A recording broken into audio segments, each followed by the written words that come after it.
What'd you do? I hit my entire ass crack in the corner. I'm alive.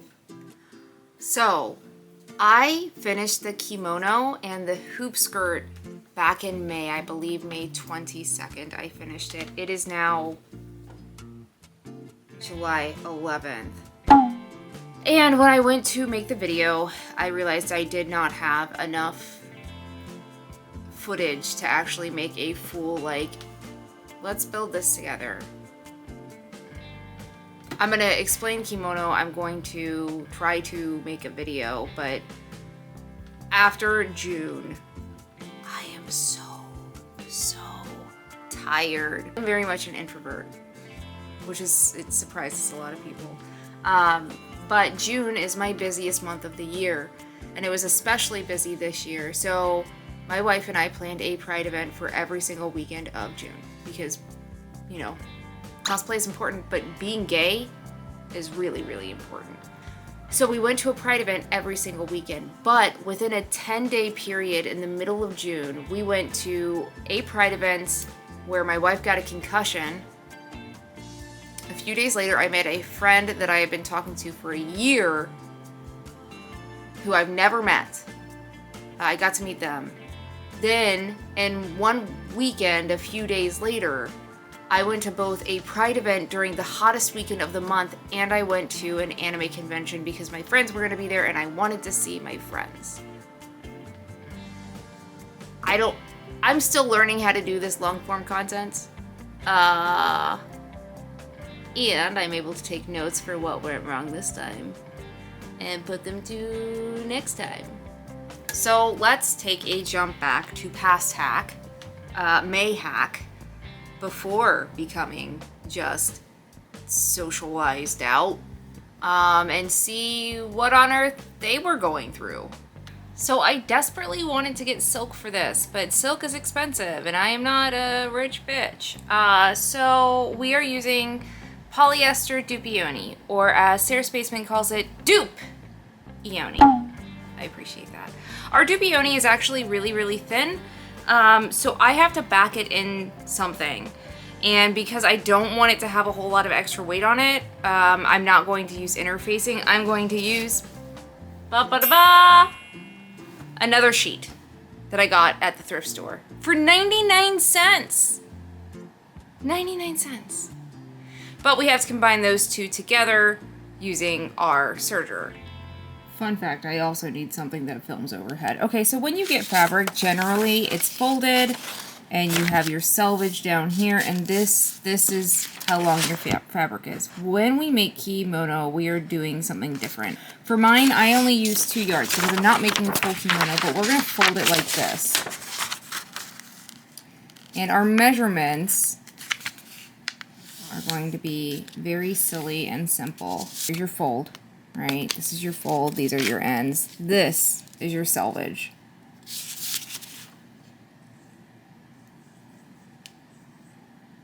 I can't spell. And your selvage is here too. Okay, so we're going to take from our shoulder to where we want the kimono to end up. So this is your shoulder up here. And this is essentially your hem. And we need 2 of those, 2 of the same size. Right? Cool. So on mine, it was 30 inches, I think. So it's going to be 60 inches, right? Okay. We also have 2 sleeves. So we need to do our sleeve length. And we need 2 of those.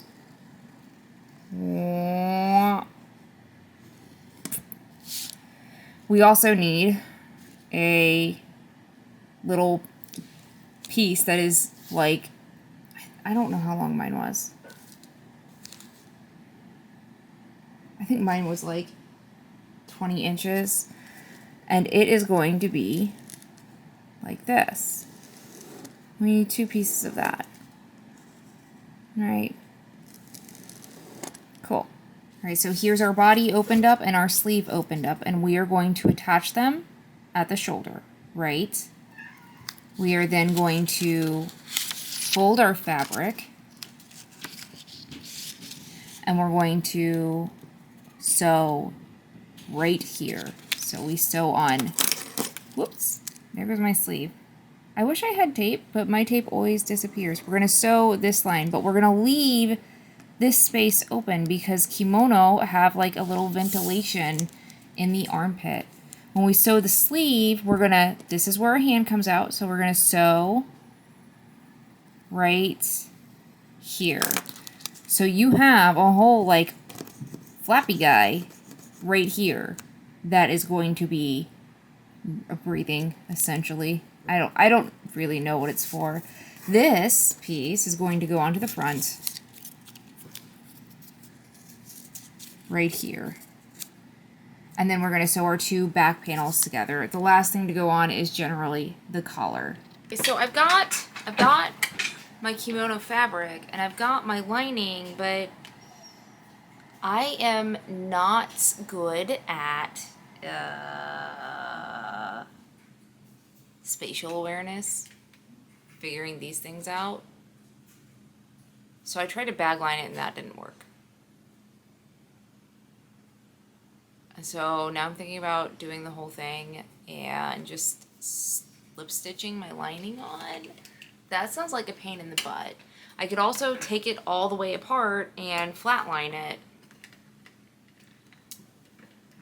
which may look better and less poofy. I don't know, I'm gonna have to sit on this for a little bit.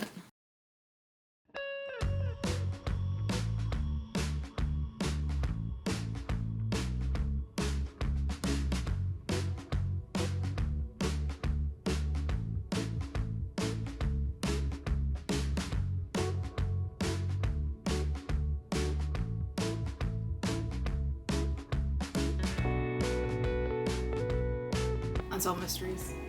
Also, don't judge my crafting space. This is the reality of A, when you have kids, and B, when you spend a lot of time crafting. But we are done with our kimono. I haven't really tried it on yet.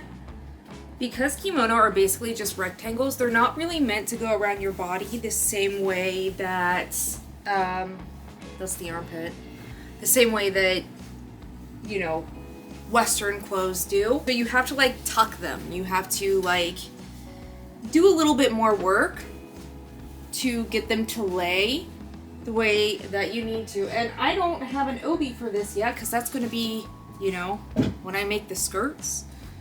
So, yes. I always get it mixed up.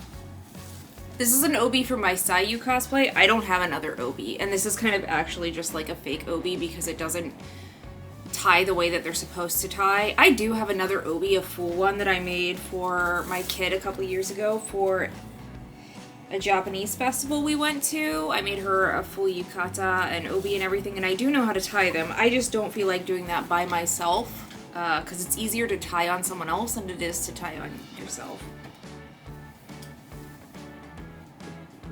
And then let's try it on with our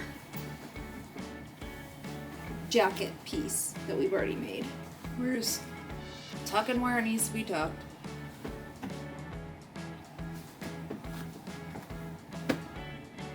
All right, there we go. Now we have to make all of the rest of it.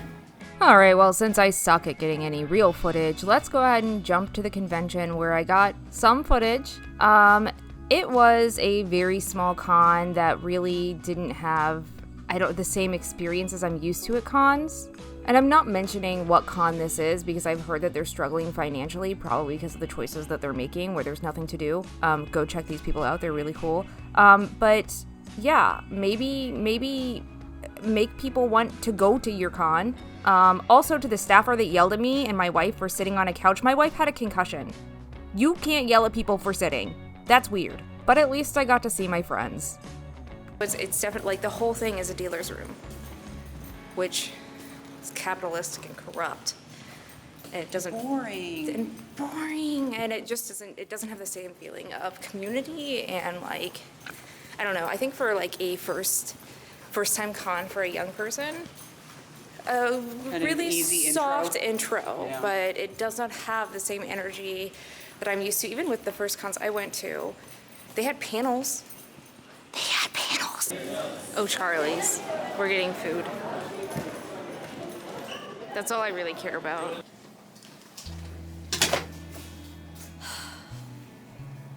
So one of the frustrating things about these small cons that are run by comic conventions is that for a lot of young people, this is going to be their first con, especially locally.